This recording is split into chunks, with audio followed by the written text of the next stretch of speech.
जैसा कि पिछले ही दिनों चीन के ही एक सलाहकार ने चीन के राष्ट्रपति शी जिनपिंग को चेतावनी दी कि रक्षा के नाम पर बेतहाशा पैसा बहाना बहुत महंगा साबित हो सकता है, क्योंकि ऐसा करने से चीन के भी सोवियत संघ जैसा बिखरने का खतरा बढ़ता जा रहा है।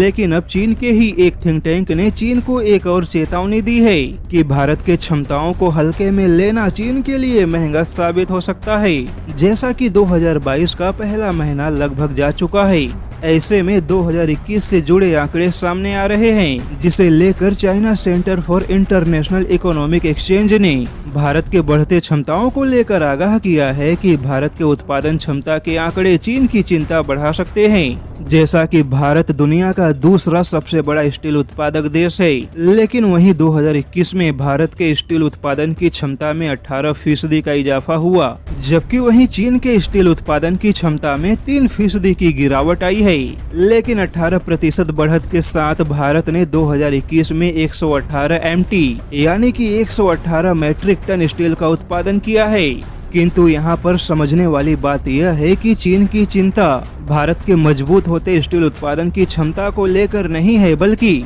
चीन की चिंता यह है कि भारत में 118 मैट्रिक टन स्टील का उत्पादन होना इस बात का एक बहुत ही मजबूत संकेत है कि भारत में बहुत तेजी से इंफ्रास्ट्रक्चर का निर्माण हो रहा है, और इंफ्रास्ट्रक्चर के पीछे भारत में स्टील की जो खपत हो रही है वह जर्मनी के कुल खपत का लगभग 3 गुना है। और इन आंकड़ों से यह पता चलता है कि भारत में बहुत ही बेजोड़ तरीके से विनिर्माण केंद्रों का विकास हो रहा है, यानी कि भारत के स्टील उत्पादन की क्षमताओं से चीन अंदाजा लगा रहा है कि भारत में बहुत बड़े पैमाने पर इंफ्रास्ट्रक्चर का विकास हो रहा है, और भारत का यह मजबूत होता विकास और मजबूत होते विनिर्माण केंद्र ही आने वाले दिनों में चीन के विनिर्माण केंद्रों का ही विकल्प बनेंगे। ऐसे में चीनी थिंक टैंक ने भारत के मजबूत होते विनिर्माण केंद्रों को लेकर शी जिनपिंग को आगाह किया है कि भारत को हल्के में लेना चीन के लिए महंगा साबित हो सकता है।